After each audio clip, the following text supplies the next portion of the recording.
Hey guys, here we go. Back to finish up, hopefully, chapter 2 of Genesis. All right. We stopped talking, our last point was talking about Adam waiting for Eve to be a counterpart, or Adam having a counterpart. We talked about the experiential versus the head knowledge, that Adam had the head knowledge of a counterpart, but not experiential. So what he does, we are in chapter 2 of Genesis, verse 18. It says, "And Yahweh Elohim said, it is not good for man to be alone. I am going to make a helpmate for him as a counterpart." All right, so the Lord now announces, hey, I'm going to make this counterpart. I'm going to make this next person. I'm going to pull Eve out of Adam. Remember, we talked about the oneness. We have that in Genesis 1:26. Let us make man in our image, right? And male and female as one. All right, so let's look at verse 19. "And from the ground Yahweh Elohim formed every beast of the field and every bird of the heavens and brought them to the man to see what he would call them." Okay, that them is male, female, and also them plural. So it's plural, but what I mean is it's by couple and it's also by group. The Lord didn't create man and then create the beast, all right? He's just saying that these are the ones that he created. The word here for form, remember back up in verse 7 of chapter 2, we talked about the word form in the Hebrew had 2 yods, 2 hands. But here, where the animals are created, there's 1 yod, 1 hand. He wasn't as involved because the relationship was different. Animals weren't created in the image of God. Man was. So he used both hands to form man. Remember, Yahweh Elohim, the Lord God, shows the merciful creator. He's involved, lovingly involved. So here we have, he formed the beast with 1 hand, 1 yod. So basically it kind of looks like this. Adam's in the garden. He brings these animals into the garden. Now let's just remember, sometimes we think, well, I mean, there are 1 million animals? Okay, he's not naming each. Let's put it this way. Let's say there's a dog. He's not saying husky, poodle, chihuahua. No, I'm not sure if species is the right word or if it's, I don't know my science very well.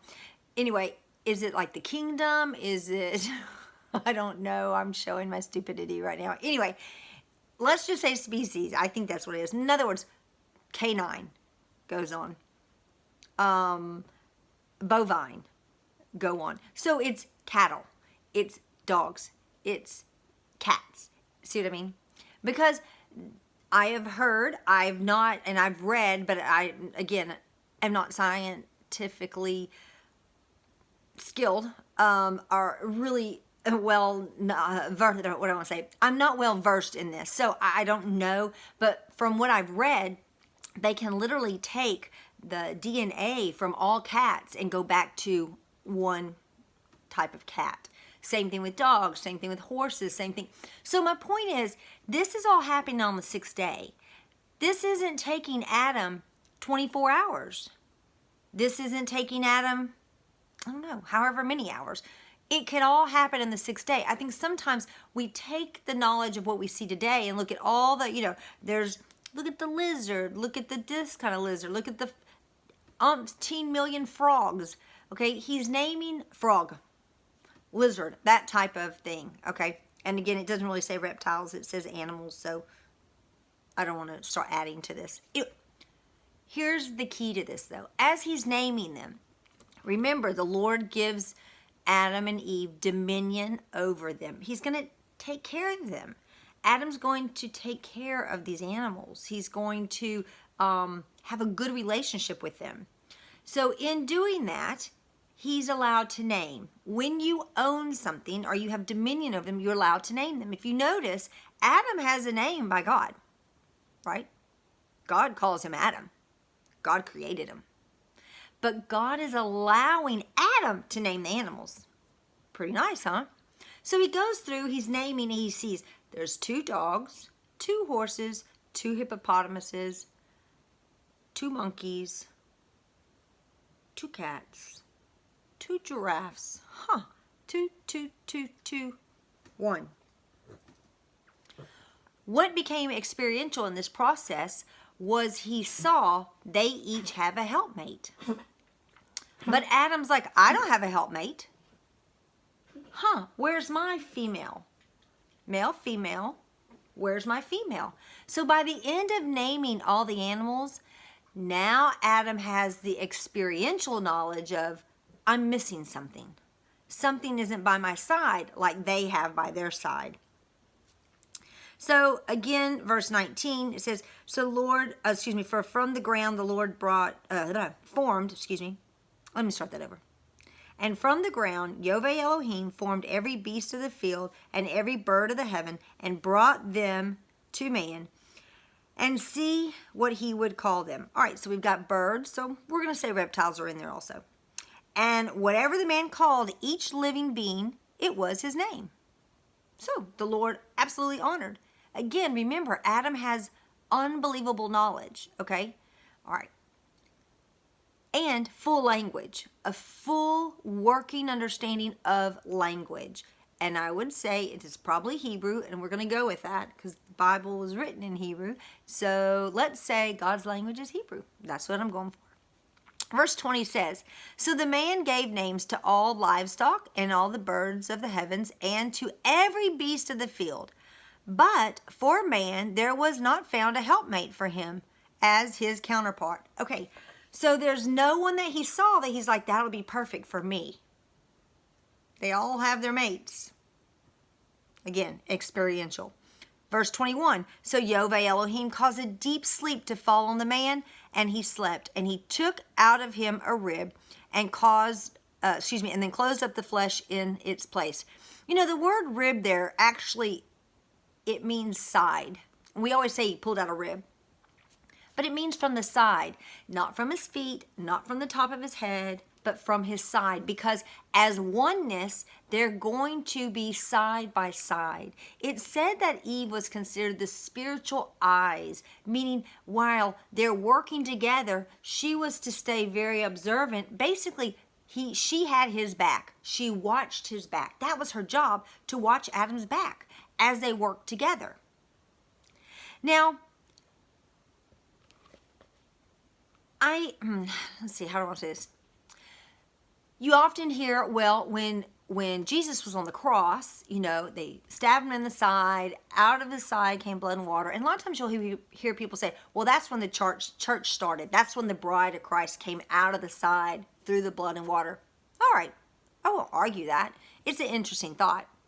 But there's even more to that, because what that would mean in this occasion right here was then the bride would be pulled out to be an equal part. But we're not there yet, because when Messiah dies, out of the side, okay, blood and water poured, but he's the headship, and we see that in Ephesians 5, that he's the headship of the bride. So he's playing the role that's going to happen after the fall of Adam and Eve. It becomes the headship. Okay, not the side by side. So while I wouldn't argue, yeah, absolutely. I mean, the idea of his, and I say church for lack of a better, those who are going to now accept him, that are going to move into being his body and then his bride. So I'd like that better than using just the word church. Moving into the body and bride, yes, that happened from his death and then resurrection. So we could definitely put that. But I just want to explain that side by side isn't going to happen with Messiah and the bride until New Jerusalem. Because remember, we have the Garden of Eden and New Jerusalem, the fall, his death. And so the fall and his death mean it puts the bride, it puts the husband and then the bride. But again, when we go back to Garden of Eden idea, New Jerusalem, it's going to then be side by side, back to this original pulling out. All right, the other thing I wanted to say about this is we have Adam being put to sleep. I mean, even God knew you can't just rip something out of somebody without putting them to sleep. It's going to cause too much trauma, right? I don't know what year, but it was way later on in life that they figured that out, okay? Just cute little tidbit.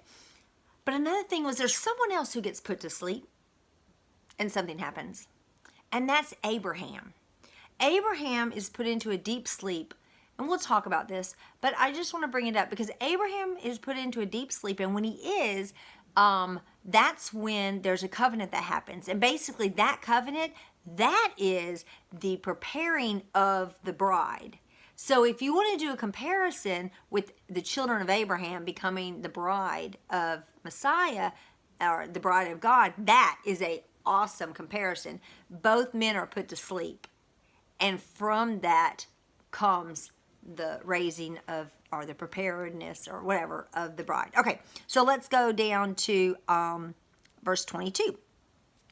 And the rib, or the side, which Yahweh Elohim had taken from the man, he made into a woman, and he brought her to the man. Now, I love this. So he brings out the woman, he forms the woman, just like he formed man, and now he brings her to stand before Adam. Hey, isn't that what he did with the animals in verse 19? Yes. He brings her before him, and what's he do? He names her. He says, and the man said, this is now bone of my bone and flesh of my flesh. This one is called woman because she is taken out of man. He knows exactly when he sees her. He doesn't go, well, I wonder where she came from, or where were you hiding her? He knew immediately, she is of me. There's that understanding again of that oneness. He understood. He didn't lose sight of knowing who she was. So that feminine aspect was pulled out of the male. Male, female, right? And he recognized her immediately, and he names her just like he named the animals, not because there's dominionship like that, but there's partnership, and his job when Eve was in him was to, or when woman was in him, to name. And now she's out, well, she can't just leave without a name. So he says woman, again, a classification, not a name, a personal name. Because them as oneness, it's man and woman, right? Woman, because they're part of each other. And then so he makes this declaration, and now under that, verse 24, this is not Adam speaking. This is the narration. For this cause a man shall leave his father and mother and cleave to his wife, and they shall become one flesh. You notice that? Do you notice that the Lord pulls them apart only to put them back together as one flesh? Because inside, they can't have babies and produce fruit. But being separated and brought back together, now they can both fully function in the role that the Lord put them in. Side by side, working in oneness, right? Going back to verse 26 of chapter 1, the we, us, working as one. Adam and Eve are now in the we, us. Two individuals working as one. Okay? And that's very important. Because female's taken out of male, this is not saying that you have a love, what is it called? A soulmate. This isn't saying there's a soulmate. What this is saying is the Lord is establishing so that this oneness will always be sought. The man will always look for its feminine side, and the feminine side will always look for the masculine side, because that's what's going to create the oneness. That's not, oh, I was born so that Bobby could be my husband. Oh, I was born so that Susie will be my wife. No, you were born seeking to be married to someone, to be able to fulfill the mandate, the command, the blessing to create life, right? To create children. Okay. So I was told this one time. I was in high school, and it, one of those comments that just affect you forever. This is one. And there's a lady, and she was saying she was married. She was, not happily married, but she was married. And she made the comment. She said, I'll make this work, and I love my husband. But, the Lord puts many people in your life that you could be happily married with. It's just once you choose the one, you have to be committed. That's where you then become one, and then it's not an option anymore. And she was telling me that because she's like, I made that decision, so I can't think about the others who would have come into my life that maybe would not have been as much hard work or whatever. It didn't matter, because that her oneness was found, and then she had to understand that. I think we miss that in today's world. We miss the understanding because we're so busy thinking we're one. You know, well, you got to be by yourself. You got to be able to be all that you can be as one. And we don't understand that. God created us to want to have that relationship, because we should want to have a relationship with the Father. We should want to have a relationship with the Lord. And in that, as intimate as we can, we're seeking to be one. We're seeking to go back to having this in the garden experience of walking with Him. That's what we're seeking. And that requires to be, well, I won't say one with Him like as in Father, Son, Holy Spirit idea, but one with Him, being able to stand before Him and not be crushed and not be, I don't know the word I want to use. Anyway, we want to be able to stand before Him and handle that. All right, so let's look in verse 25. Oh, and I just want to say this, back to the one flesh idea. So if there's the bride of Christ, that means that the ultimate goal, the bride of Christ, is to be one with Messiah. So you have Jesus and you have the bride. Eventually they have to become one. So let's think of this. New Jerusalem is where they dwell together again. That is the be able to be one, because they're housed inside of New Jerusalem. There's that body, and then they're going back together to dwell together inside New Jerusalem, one. And that's also with the Father. It says in Revelation 21 that it's with the Lamb, or with the Father, or with Yahweh and the Lamb. So there's Messiah. Okay, so then it says in verse 25, and they were both naked, and the man and his wife, yet they were not ashamed. I would suggest that this nakedness has a lot more to do than just walking around with no clothes on. Nakedness. One part of it would be absolutely fully exposed, meaning there's nothing to hide. There's nothing to hide because we're one. So I'm not hiding my secret desires over here. I'm not having these thoughts that I don't want you to know about. No, we have the same goal. The same goal. We have the same desires, which is to please the Lord. Okay, same goals. And also, I would say that this nakedness also is because they're covered in light. If they're made in the likeness of Messiah, and we know they are, in the likeness of God, that means that there's light. They're full of light. Light literally clothes them, right? White robes of righteousness. I mean, they are covered in light. We want that. I mean, think about Matthew 5:16, which says basically, let your light shine, right? Let your light shine.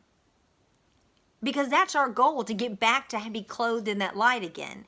Being clothed in that light is going to make a big difference. So, okay, we will end there. We did make it to the end of chapter 2, and we will do our next discussion starting on chapter 3. Hope you guys are getting something good out of this, and we'll see you soon. Bye.